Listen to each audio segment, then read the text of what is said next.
Hi friends, எல்லாருக்கும் வணக்கம். நான் உங்கள் சுபம் வீடு. ஃப்ரெண்ட்ஸ், வீடியோ போட்டு ரொம்ப நாளாகிடுச்சு. லாஸ்ட் 2 வீடியோஸ் என்னோடய சிஸ்டர் தான் போட்டுட்ருக்காங்க. கண்டிப்பாக நீங்கள் எல்லோரும் பாருங்கள். நல்ல ரெசிபீஸ் ஷேர் பண்ணுவாங்க. அவங்க ஆக்சுவலி பெங்களூரில் தான் இருக்காங்க. ஸோ என்னால் போட முடியாததுனால அவங்க போட்டுட்ருக்காங்க. நாங்கள் கம்பைன் பண்ணியே போடலான்னு பிளான் பண்ணியிருக்கோம். ஸோ நான் இவ்வளோ நாள் போட்ட கிட்டத்தட்ட 58 வீடியோஸ் போட்டிருக்கு. சப்ஸ்கிரைபர்ஸ் கவுண்ட் வந்து ரொம்ப கம்மியாக இருக்குது. கண்டிப்பாக எல்லோரும் சப்ஸ்கிரைப் பண்ணி வச்சுக்கோங்க. உங்களுக்கு பெங்களூரில் உள்ள ரெசிபீஸும் இன்ஃபர்மேஷனும் அக்கா போடுவாங்க. நாகர்கோவிலில் உள்ள சைடில் உள்ளதெல்லாம் நான் போடுவேன்.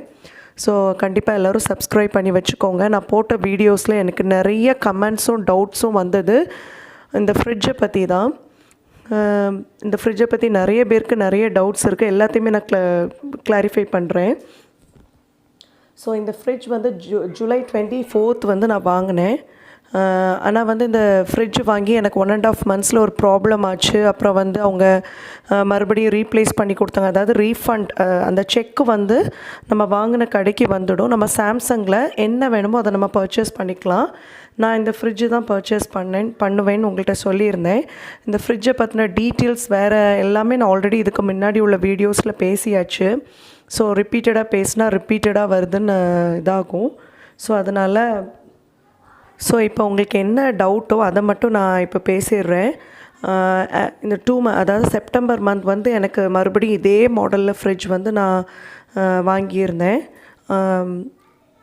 வந்து மாட்டி கொடுத்துட்டு போயிட்டாங்க. அதாவது சாம்சங்கை பொறுத்த வரைக்கும் ஒன்று ப்ராப்ளம் ஆச்சுதுன்னா அதை நம்ம கம்ப்ளைண்ட் பண்ணோன்னா அதை இமீடியட்டாக அதுக்கு ஆக்ஷன் எடுத்து அந்த ப்ராப்ளம் வந்து அவளுக்கு சரி பண்ண முடியாட்டி அவங்க இமீடியட்டாக ரீப்ளேஸ்மெண்ட் பண்ணுறாங்க. அதாவது செக்கு கடைக்கு கொடுத்துடுவாங்க. நமக்கு அதே கம்பெனியில் நமக்கு என்ன வேணுமோ வாங்கிக்கலாம். ஸோ எனக்கு ஃப்ரிட்ஜு தான் வேணும்ன்ட்டு நான் ஃப்ரிட்ஜு வாங்கிக்கிட்டேன். ஆனால் எனக்கு ரொம்ப யூஸ்ஃபுல்லாக இருக்குது இந்த ஃப்ரிட்ஜு. நிறைய பேர் கேட்டாங்க, நைட்டு டைமில் நிறையா சவுண்ட் வருது. அவங்க ஃப்ரிட்ஜை வந்து இன்ஸ்டலேஷன் பண்ணுறவங்களே அதை சொல்லிவிடுவாங்க. பயப்பட வேண்டாம், நைட்டு வந்து கண்டிப்பாக சவுண்ட் வரும். பிஸ்கெட் உடஞ்ச மாதிரி சவுண்ட் வரும், ஐஸ் பீசஸ் உடஞ்ச மாதிரி சவுண்ட் வரும்லாம் சொன்னாங்க. ஸோ அதனால் அதெல்லாம் நினச்சி பயப்பட வேண்டாம். நல்ல குவாலிட்டியாக தான் இருக்குது. ஃப்ரீசர் கூலிங், ஃப்ரிட்ஜ் கூலிங்லாம் ரொம்ப நல்லா இருக்குது. ஆனால் இப்போ இடையில இந்த ஃப்ரிட்ஜ் வாங்கினதுக்கு அப்புறமும் எனக்கு ஒரு சின்ன இதாச்சுது. எப்படின்னா, ரொம்ப கம்ப்ரெசர் ஓடும்போது ட்ருன்னு ஒரு சவுண்ட் வந்துட்டு இருந்தது. ஸோ நான் அந்த கேட்டலாக் எடுத்து பார்த்தபோது அதில் வந்து அப்படி போட்டிருக்காங்க, அந்த சவுண்ட் வந்து வரும்.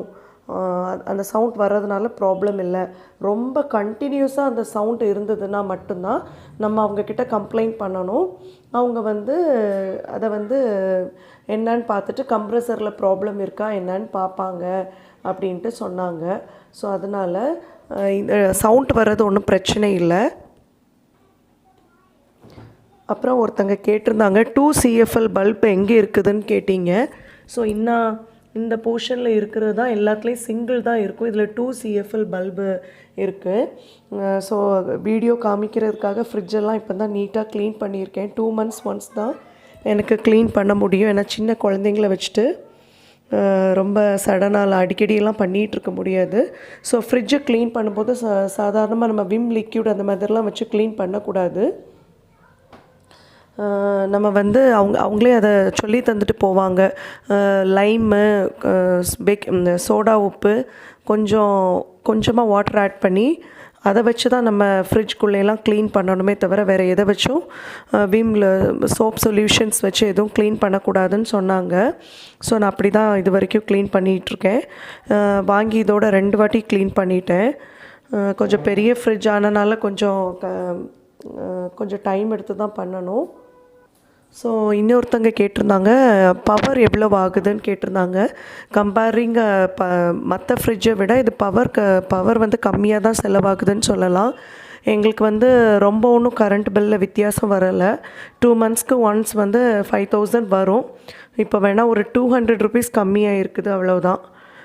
மற்றபடி ரொம்ப ரொம்ப கரண்ட் இழுக்குது அப்படின்லாம் சொல்ல முடியாது. ஸோ நான் வந்து இந்த ஃப்ரிட்ஜ் வாங்கின இதே டைமில் தான் நான் வாஷிங் மிஷினும் சாம்சங்கில் பர்ச்சேஸ் பண்ணினேன். அதோட ரிவ்யூவும் கண்டிப்பாக நான் போடுறேன். டைம் இல்லை அதான் போட முடியல. கண்டிப்பாக நான் அதை போடுறேன். Samsung washing machine. அப்புறம் இப்போ லாஸ்ட் மந்த் வந்து மாடியில் உள்ள மாஸ்டர் பெட்ரூம்க்கு வந்து ஒரு சாம்சங் 210 ஏசி வாங்கினோம். அதோட ரிவ்யூவும் நான் போடுறேன். அதுவும் ரொம்ப நல்லாயிருக்கு. மற்றபடி எனக்கு தெரிஞ்சு இதுக்கு முன்னாடி நாங்கள் வச்சுருந்தது எல்லாமே LG fridge, LG washing machine. இப்போ இந்த வாட்டி தான் நாங்கள் சாம்சங் பர்ச்சேஸ் பண்ணியிருக்கோம். பரவாயில்ல, கஸ்டமர் சர்வீஸும் நல்லாவே இருக்குதுங்க. ஸோ எனக்கு வந்து அந்த சவுண்ட் வரும்போது நான் என்ன பண்ணேன்னா, இந்த ஆப்ஷனில் வந்து ஃப்ரீசருக்கு எதுக்கு இவ்வளோ கூலிங்ட்டு 3ல் இருந்தது கூலிங். ஆக்சுவலி நான் அதை வந்து என்ன பண்ணிட்டேன்னா, ஃப்ரீசருக்கு இவ்வளோ கூலிங் தேவையில்லைன்னு 7க்கு ஆக்கிட்டேன். ஸோ அப்படி ஆக்கினதுக்கப்புறம் எனக்கு அந்த மார்னிங் டைமில் ஓடுற அந்த கம்ப்ரஸர் லைட்டாக ஒரு சவுண்ட் வந்துட்டு இருந்தது. அது இப்போ இல்லை. ஸோ அதை ஃப்ரீசரை கம்மி பண்ணதுக்கப்புறம் தான் எனக்கு அந்த சவுண்ட் இல்லை அப்படிங்கிறது மார்னிங் டைமில் அந்த சவுண்ட் இல்லை. பட் நைட் டைமில் கண்டிப்பாக அந்த டம்முன்னு சவுண்டு கேட்குறது, பிஸ்கெட் உடையிற மாதிரி கேட்குறது, இதெல்லாமே கேட்குது. ஸோ இன்ஸ்டலேஷன் பண்ண வந்தவங்க இதை சொல்லிட்டு தான் போனாங்க, இந்த இடத்துல கண்டிப்பாக இந்த இடத்துல வந்து ஹீட்டாக இருக்கும், இதை பார்த்து பயந்துடக்கூடாது, மேலே டாப்பில் வந்து எந்த இதுவுமே நீங்கள் யூஸ் பண்ணக்கூடாது, டாப் வந்து க்ளீனாக இருக்கணும், ஸோ வேணால் ஒரு காட்டன் கிளாத் போட்டுக்கோங்க அப்படின்னாங்க. ஸோ நான் அது கூட பயந்து போடலை. அதனால் எதுவும் இஷ்யூஸ் ஆகிடக்கூடாது. ஏன்னா இவ்வளோ காஸ்ட்டு கொடுத்து வாங்கிக்கிட்டு அப்புறம் சும்மா இஷ்யூஸ்க்காக நம்ம ஓடிட்டுருக்க முடியாதுங்கிறதுக்காக அது கூட நான் போடலை. மற்றபடி இப்போ ஃப்ரிட்ஜுனால எந்த ப்ராப்ளமும் இல்லைங்க, நல்லா தான் போயிட்டுருக்கு. ரீப்ளேஸ் ஆனதுக்கப்புறம் நல்லா போயிட்டுருக்கு. எனக்கு நிறைய ஸ்பேஸ் இருக்குது, நிறைய ஸ்பேஸ் கிடச்சிருக்கு. தோசை மாவு மட்டும் இனி வைக்கணும். வெஜிடபிள்ஸ் பர்ச்சேஸ் பண்ணோன்னா இப்போ கீழே உள்ள ஸ்டோரேஜ் பாக்ஸில் வெஜிடபிள்ஸு மீதம் இருக்கிற மைதா மாவு, கோதுமை மாவு அது எல்லாமே நான் இப்போ ஸ்டோர் பண்ணி வச்சுக்கிட்டேன்.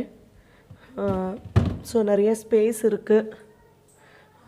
கர்டு வைக்கிறது, மாவு நிறைய அரைச்சி ஸ்டோர் பண்ணுறதுக்கு, கெஸ்ட்டு வந்தாலும் நமக்கு இந்த மாதிரி ஒரு பெரிய ஃப்ரிட்ஜ் இருந்தால் தான் நமக்கு சமாளிக்க முடியும். ஸோ அதனால் நல்லா தான் யூஸாக போயிட்டுருக்கு. ஸோ என்னோடய பாயிண்ட் ஆஃப் வியூ படி ஃப்ரிட்ஜு நல்லா தான் இருக்குது, ஓகே தான், ஒன்றும் ப்ராப்ளம் இல்லை. வாங்குறவங்களுக்கு யூஸ்ஃபுல்லாக இருக்கும். பின்ன என்ன, நமக்கு ஏதாவது ஒரு சின்ன ப்ராப்ளம் ஆகிடுச்சுன்னா சாம்சங்கில் மாற்றி கொடுக்குறாங்க. அப்புறம் இன்னும் ஒரு சப்ஸ்கிரைபர் கேட்டிருந்தாங்க, டோர் லாக் சிஸ்டம் இருக்குதா அப்படின்னு கேட்டாங்க. டோர் லாக் சிஸ்டம்லாம் இதில் இல்லைங்க. ஏன்னா இவ்வளோ பெரிய ஃப்ரிட்ஜ், அதாவது ஃப்ரிட்ஜுக்கு வந்து ஸ்டாண்டே இல்லை.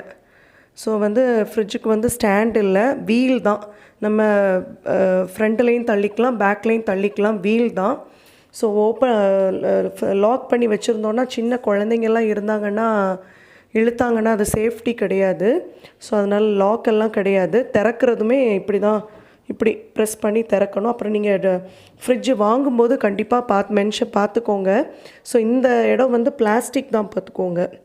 ஸோ இந்த பிளாஸ்டிக் வந்து நம்ம இப்படி ப்ரெஸ் பண்ணும்போது படக்குன்னு சவுண்டு கேட்கும். அப்படி கேட்காதது பார்த்து செக் பண்ணிக்கணும். ஃப்ரிட்ஜ் வந்தோடனே இதெல்லாம் நீங்கள் செக் பண்ணிக்கணும். ஸோ எனக்கு இப்போ புதுசாக ரீப்ளேஸ் ஆனதுலேயும் இது ஒரு ப்ராப்ளம் இருந்தது, அதுவுமே அவங்க சரி பண்ணி கொடுத்துட்டாங்க. ஸோ இப்போ ஒன்று வாங்குறதில்ல, அதை கவனித்து அதை மைன்யூட்டாக வாட்ச் பண்ணி அதில் எதுவும் ப்ராப்ளம் இருக்கா. ஏன்னா இதெல்லாம் ஒரு 10 to 15 இயர்ஸ் உழைக்க வேண்டிய ஒரு விஷயங்கள். 15 இயர்ஸ், மோர் தேன் 15 இயர்ஸ் வரணும். ஸோ அது நம்ம எதுவுமே சரியாக கேர் பண்ணலை அப்படின்னா ஒரு 3 to 4 இயர்ஸ்லேயே போயிடும். ஸோ அதனால் நம்ம ரொம்ப கேர்ஃபுல்லாக பார்த்துக்கணும்.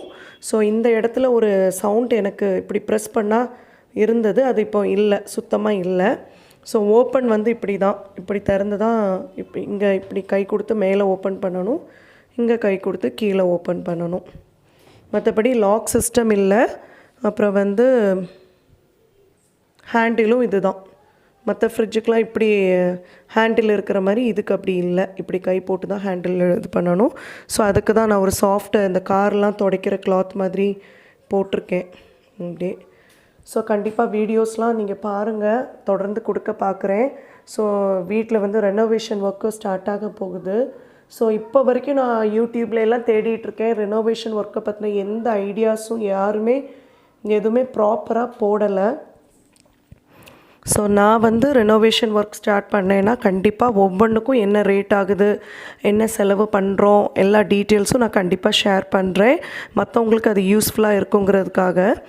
ஸோ மாடியில் வந்து ஒரு மாஸ்டர் பெட்ரூம் இப்போ ரெடி பண்ணோம்.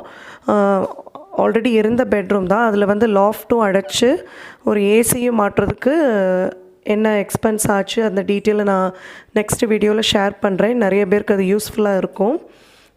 ஸோ கண்டிப்பாக எல்லோரும் வீடியோவை பாருங்கள், நிச்சயமாக உங்களுக்கெலாம் பிடிக்கும்.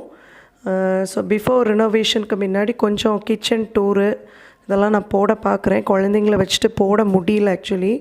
ஸோ அதான் போட முடியல. அப்புறம் என்னோடய சிஸ்டர் வந்து வீடியோ அப்லோட் பண்ணுவாங்க.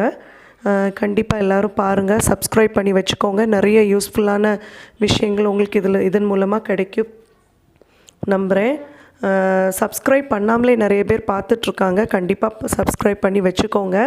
வேறு ஒன்றும் இல்லை, ஒரு சின்ன மோட்டிவேஷனுக்காக தான் எல்லோரும் சப்ஸ்கிரைப் பண்ணி வச்சுருக்காங்கன்னா அது ஒரு சின்ன ஒரு ஹாப்பி. அது யூடியூப் வச்சுருக்கவங்களுக்கு தான் அந்த ஹாப்பினஸ் புரியும். ஸோ அதனால் கண்டிப்பாக சப்ஸ்கிரைப் பண்ணி வச்சுக்கோங்க. அப்புறம் நிறையா கிச்சனோட டிப்ஸ் அண்ட் ட்ரிக்ஸ் இதெல்லாம் போடலான்னு பிளான் பண்ணியிருக்கேன். ஸோ கூடிய விரைவில் இதெல்லாம் நான் போடுறேன். ஃப்ரிட்ஜை பற்றி வேறு எதாவது டவுட் இருக்குதுன்னா கேளுங்க, தைரியமாக வாங்கலாம். நமக்கு நல்ல மூவ் ஆகிட்டுருக்கிற ஃப்ரிட்ஜ் தான் சாம்சங். ஸோ கண்டிப்பாக நீங்கள் வாங்கலாம், பர்ச்சேஸ் பண்ணலாம், ஒன்றும் ப்ராப்ளம் இல்லை. ஏதாவது டவுட் இருந்ததுன்னா கம்ப்ளைண்ட் பண்ணிங்கன்னா நிச்சயமாக அவங்க ஆக்ஷன் எடுக்கிறாங்க. Thank you so much. இனி ஒரு நல்ல வீடியோவில் மீட் பண்ணலாம். பை.